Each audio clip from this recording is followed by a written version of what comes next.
they're absolutely bananas in this scene.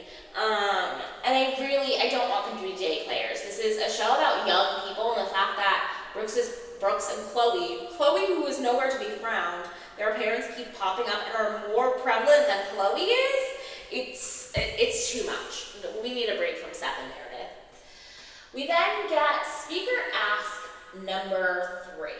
And this is when I'm kind of like, I could see how to the outside of New York world, this would be so freaking annoying. Why can't you just come and drop off my speaker? But if you live here, I need about a week's notice and some sort of hangout plan to return something to you, because I'm not traveling round trip like 3 hours to deliver a speaker to you. For Charlie to last minute keep asking, like, he grew up here, he should know. We need at least a week's time frame with firm plans to meet up to deliver some missing speakers. We finally meet Shay, or Shay, I don't know how his name is pronounced because I just read it and wasn't paying attention when they said it. And he was very cute. But this is who Seth and Meredith are grooming. Like, what is Seth doing? We'll get to it, but I just like, ugh. And then we get a Louis sighting, which sad he wasn't in Nona's pajamas, but also he too. I don't need a Louis and Teresa crossover event every few days either, or every few episodes either. Like, I don't want to see Louis. I see him enough on New Jersey. He ruined that franchise, to be perfectly honest. I don't need to see him here too. They decide, and then we get Seth and his sex crazed. We get a flashback to Seth being like sex crazed and like asking Louis about sex with Teresa. Oh, it's not a flashback. It's just Seth just asking about sex with Teresa, and it was bonkers. All of our little kids, decide they want to go and hang at the Box, which I love, a burlesque club. A lot of fun. And then we see the bizarre scene between Meredith, Seth, and Shay or Shy. I can't remember. So Shy comes over to thank them for inviting him to the party. And then Seth starts asking about polyamory and Shay's like sexual preferences. And he looks bewildered. Meredith tries to act bewildered, but you can tell she might be a part of this plan too. And that, I think Seth's like continuous come-ons to him is probably why we don't see him often on the show. It's incredibly uncomfortable. Ava and Ariana each talk about the apology text that Ava sent. And Ava had showed up late, which is really shitty. Briley tells us that Charlie loves the nightlife. Sorry, guys, while I'm also painting, I'm also reading off my phone all of my notes, so it's a little hard. And then Amira tells us that she doesn't like Ava. Ava's entitled, which, duh.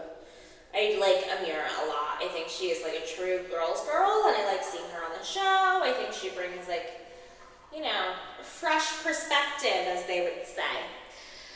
Okay, so then we see Riley meet Todd and Candy at the top of the William Vale Hotel at the pool, which is a really nice pool. I have not been.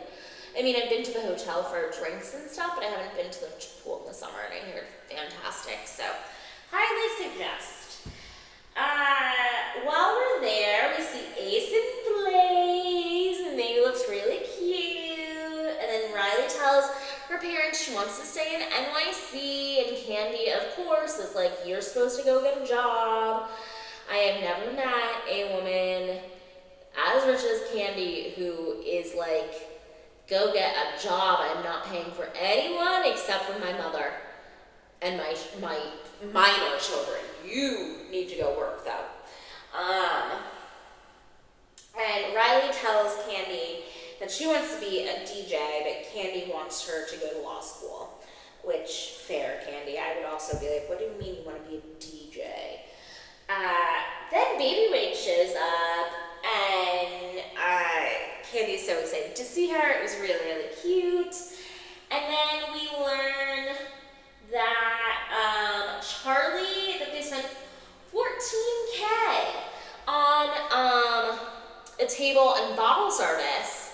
And Candy's pissed, as I would be, but Riley says she's paying with it with her own money. And Candy, you need to get your finances in order, girl. You should not be paying $3 grand for a night out with drinks. There are people in this city who get away with paying nothing for a night out with drinks. So please take their advice. All right, where are we? I'm gonna come back around this side so you guys can see. So I think we're gonna need to be where? Here. Okay. So then we see Dylan and Charlie going to lunch on the waterfront. And we start with Charlie on the phone with Anwar. At first, I was like, oh, he's on the phone with like a friend or like his dad's a business person. No, it was Anwar himself.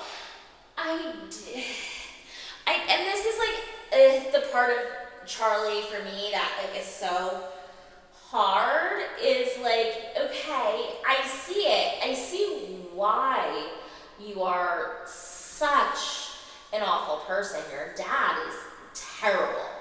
But as everyone keeps reminding us, you're almost 30. It's time to take like some sense of responsibility for yourself. And Dylan tells us he's never been to the east side, which I think is an absolute fucking lie. There's no way you've just never gone to the east side of New York.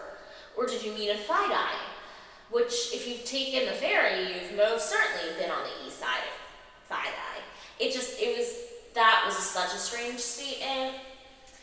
And then they both put on Riley that Hudson didn't get paid, but they both should have been paying Hudson. It was not on Riley to pay both of their portions to Hudson and for Riley to wait for them to pay her back. They should have figured out a way to pay him that evening. And Dylan tells us that he feels like Charlie is just floating through life, which is, I guess that also works for our intro song for this week too. He is just floating through life.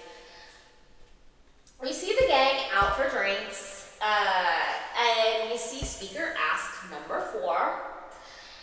And we find out that Georgia used to use her laptop of a cell phone, which is absolutely hysterical. Her phone was lost under her bed, and she was just taking her laptop out and about so that she could text Omar. About the night out with Charlie to Georgia, since she wasn't there, she decided not to go. And we also get a flashback to Dylan telling Hudson that Charlie owes him like $4K. So it's like around the gang that Charlie does not pay his debts and tries to kind of bum off of everyone else because his dad doesn't want to pay for him either. We find out that not only is Charlie turning 30, but Brooks has a 25th birthday coming up. And Gia suggests them all going down to the Jersey Shore, which I guess will be fun. It's not really my scene, but I guess it could be a good time. Then we see another little carousel between Brooks and Ariana, and we get speaker ask number 5 with an official setup for meeting. Then we see Charlie at Partners, like being sad, and Georgia and Omar are looking for like I guess space for their little bowling alley club that they're making, which is basically just a ripoff of Lucky Strikes. So while we're there, we just get like another just chat about how old Charlie is and like how he needs to get his life together. And listen, I'm 35 and very much a stony baloney, and I still manage to function and have money and a job. Like you can do it. You can do both, Charlie. You can do both. You just need to put like even a modicum of effort into your life at this point. We then get to Charlie, Georgia, and Danny at lunch, and then Georgia orders a Shirley Temple, which is that like a Gen Z thing? Are you guys just ordering Shirley Temples as adults? Because my thought process is to like just get a Sprite at that point. And Charlie skateboards on over because he's so cool. And then we find out that Dame wants to turn Slutty Vegan into a club, which is stupid. And Charlie has been working with Ava. And then Charlie, I'm assuming this entire thing is over the fact that Georgia didn't promptly give back Charlie's speakers, which he is being a very spoiled brat over, if that's the case. And he calls Georgia a delusional bitch and says he is the reason that she is on the show. I think Charlie is most likely going to get ousted by the group. You can tell that they're quite fed up by him. But I don't know. Does he deserve to be? Probably. But is he great TV? Yes. Our little monster Charlie, I think I don't know. I'm excited for the next few weeks on the next gen. I don't really know which way this is gonna go. They could either all be friends again at the end of it, or they could hate each other at the end of it. Either or, really. Alright, last and final, we're gonna try and breeze on through Miami, especially because we have limited painting left, and I'm gonna have to readjust the camera if we want to continue doing it. So we're breezing. These women are all fucking nuts. That's all I have to say. I don't really like any of them except for our newest housewife, and so watching this, and Martina, of course.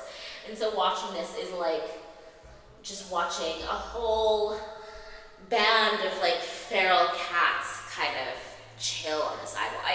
It's interesting and scary all at the same time. So we see Julia, we open with Julia opera singing, and I thought we had given that up after Martina said she didn't like it last season, but alright, Julia, I'm glad you're still here. And she full on lies about like what happened with Gertie to her opera instructor, which I found to be bizarre. I'm firmly on Gertie's side with this, though I do think she's behaving a little erratically here. And then we get our taglines. They're all terrible, so I'm not gonna even dissect them at this point. They were really bad taglines. Are we ever gonna get something like, I used to be a top and now I'm bottom, from Sonia? So we land, then we see like a carousel of cats doing different things. And I do like that little shaky thing that Marisol and Alexia are doing together. That thing is nice. And then we land on Gertie decorating for Halloween. And both of Gertie and Russell's children have Russell's temperament and seem just not, I mean, I know Russell loves Gertie, but he also seems to just find her enthusiasm for life to be annoying sometimes. So Gertie and Russell talk about Marisol's wedding, and Russell then calls Gertie like a big tall woman, or not Gertie, sorry, Russell calls Julia a big woman, a tall woman, and I kind of get what Russell is playing at and trying to, like, I guess, promote. I get what Russell's trying to play at and trying to confirm that his wife was like under attack by this big tall woman. But I did find that description of Julia to be like a bit strange.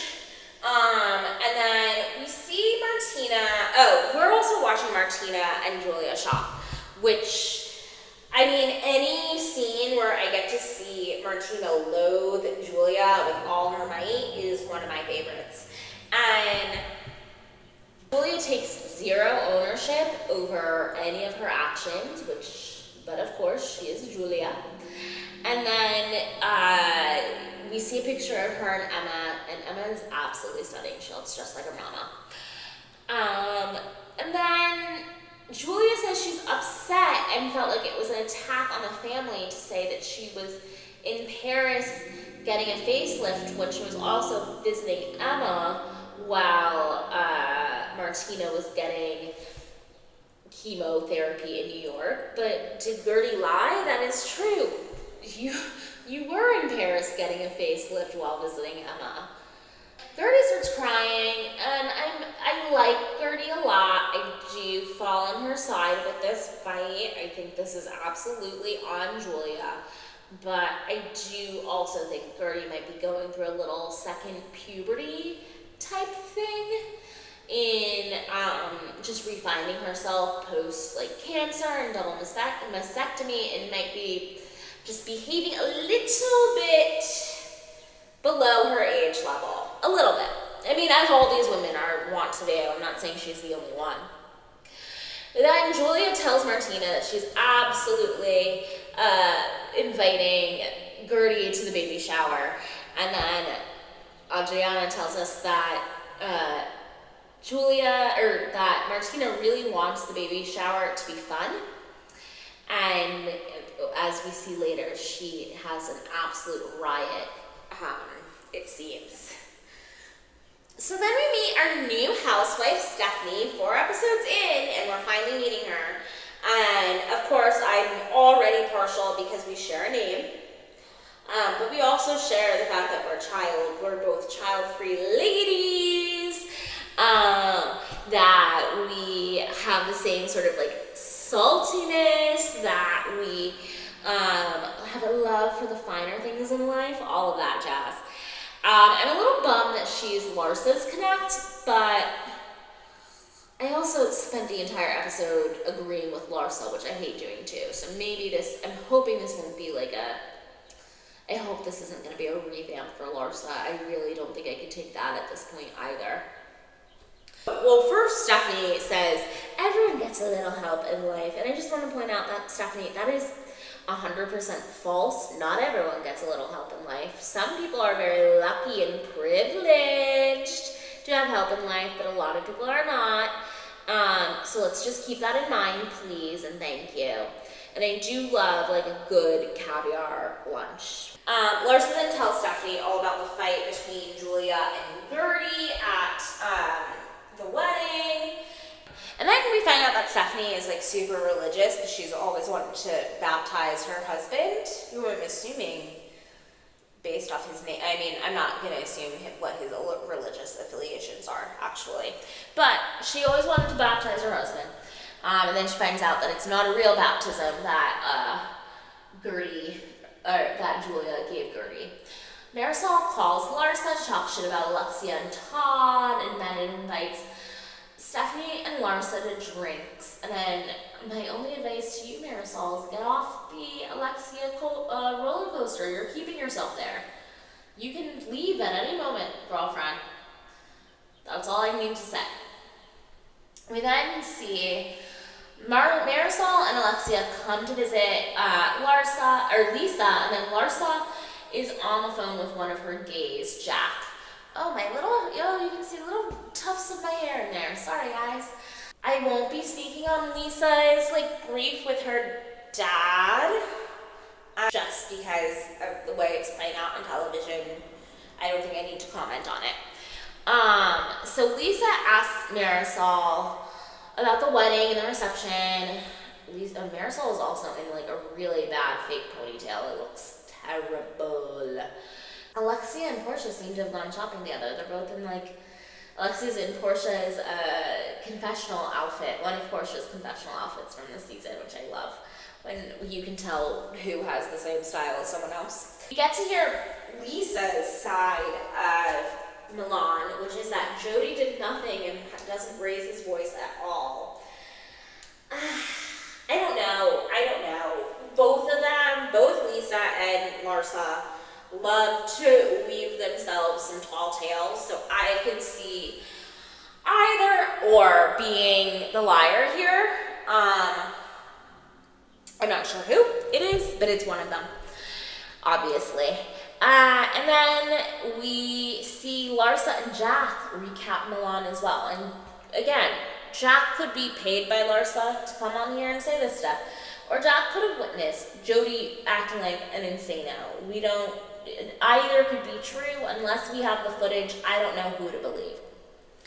Lisa tells us that she loves Jody's crazy eyes and that he's like a Furby to her, which, first of all, Lisa, you need to remember correctly that we all, every single person that had a Furby, hid that shit in their closets because they would wake up in the middle of the night and bother you.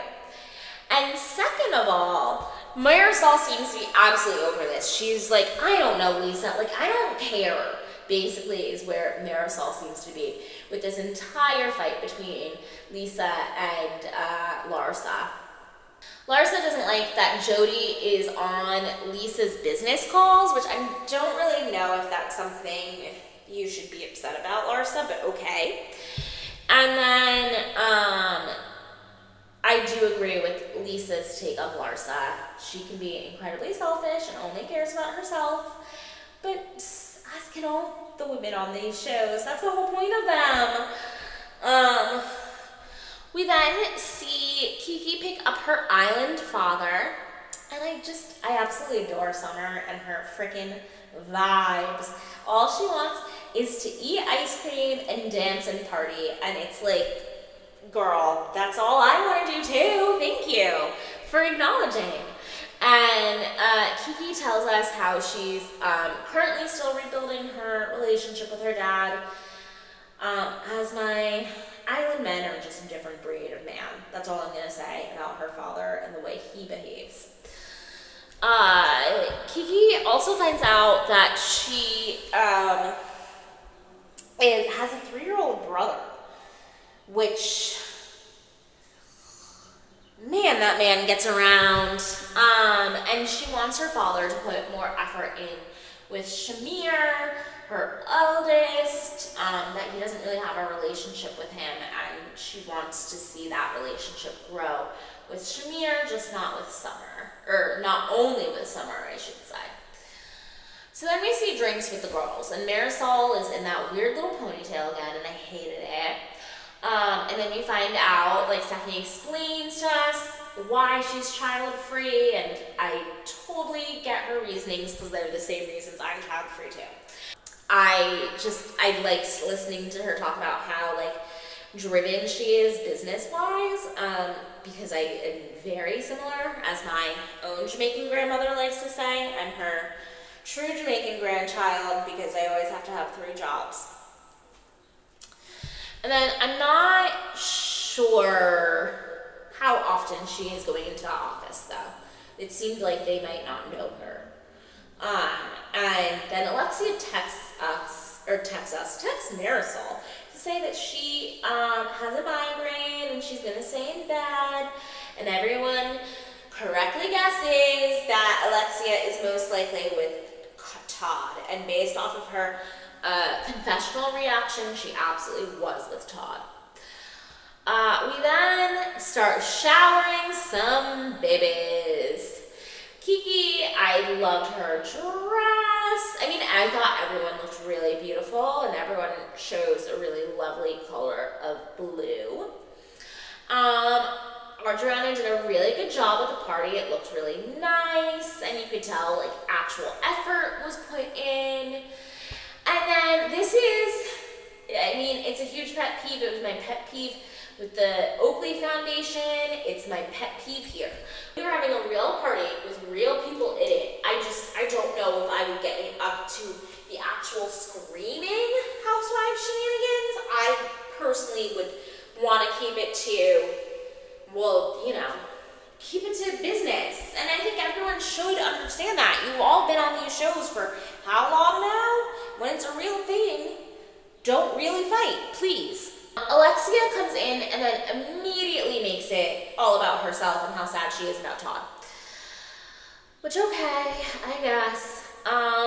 Stephanie arrives, love the vibes. I'm absolutely doing a little flip lob haircut after my wedding reception next year. I have to keep my hair long for that, and then I'm cutting it ASAP because I cannot take how long it is right now. And then I also would have been like, hey, Alexia, I know I don't really know you, but please leave that man alone. Like, please stop acting like a damn fool and making yourself look even worse on national television. playing pick me for this guy. It does not look good. Can you tell? Alexia is my least favorite on this franchise. I cannot with her. We find out that Gertie is in NYC, which good on her for not showing up to this party for Julia and Martina. It's probably the best choice at the end of the day, to be perfectly honest. Similar to Janet's reasoning, but just executed better. It didn't have to be a whole song and dance with Gertie like it was with Janet. Then we see Martina and Julia arrive, and Martina walks in and her face just kind of screams, I can't believe I'm doing this fucking shit.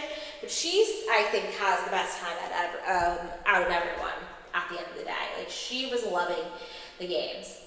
Adriana then gives a speech, and of course Alexia comes up and gives another speech right after to compete with Adriana, and it was just so uncomfortable and bizarre. And then Alexia does this little please, and she makes this very weird noise in asking if she can give a speech, and it all was strange and a little, whatever happened to Baby Jane feeling to me. The competition behind it, I should say.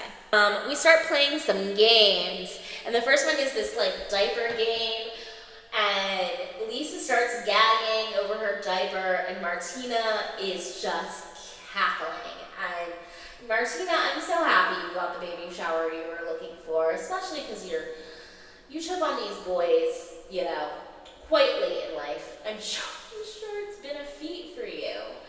We then start to see a little bit of Stephanie's obnoxiousness during Truth or Dare. What is she wearing? Versace. She was like, my Versace! I got all over my Versace! It's like, yeah, but everyone's wearing designer, so you just need to suck it up at this point. So they play Truth or Dare. We find out that Martina and Julia have had a threesome, and that Julia was most likely left out, and Martina went to Pound Town with someone else. And it's just more insight into their relationship that comes over me like the warmest embrace, learning these little tidbits about these people. Stephanie has a bit of a homophobic moment where she doesn't want to be chosen to be the threesome between Martina and Julia in this Truth or Dare game, and to that I say, you're not actually going to have sex with them, Stephanie. You are just hypothetically doing it in a game, maybe. We then see Larsa's truth is that she's too loyal. And you know what, Larsa? Sure, that's exactly what your truth is. And then Kiki does a dare, and she has to twerk for 30 seconds, and she twerks in front of Martina, and Martina is absolutely loving it. We then move over to lunch, and Lisa is already drunk and says to Stephanie that she wants to be her friend because she's fucking rich, is how she puts it. And I gasped when I heard that come out of Lisa's mouth in that same tone. And so then I go back to how is Jody,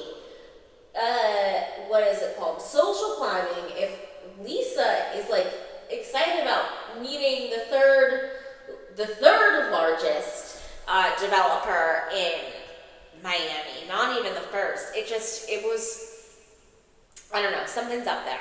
We find out that Gertie is the one who told everyone what happened at the party, which, I mean, I don't think it's a bad thing. She was gonna find out anyway. This is another moment where I'm like, you're on television. You all would find out either because someone else would have told and it would have been a fight, or the producers would have told and it would have been a fight, or you would have found out once it aired and then it would have been a fight. So just because Gertie got ahead of it doesn't make her a bad person. I don't think that's a bad thing to do. a very large reaction to her grief at the party, and I'm just gonna leave it there. She has to leave, she storms out crying, and it, seems like next week is going to be a doozy. I gotta say, Bravo is just really firing on all cylinders right now. I am beyond happy and ecstatic over what they have, the gifts they have given us. It's too much, Bravo. You guys are really outdone yourselves. So with that, we are pretty much almost there. I just have to do the triangles, fill in like the little design inside of them, and then finish, like, there's like rope right over on this section, which you can't see, but I'm pointing to anyway. And next week we'll be ready to paint down the black and go from there. I'm really excited. This is turning out pretty cool, I have to say. Well, thank you so much for you guys joining us this week. And I hope you have like a safe and happy holiday weekend. I hope you reflect on what patriotism really means, and I hope you enjoy the next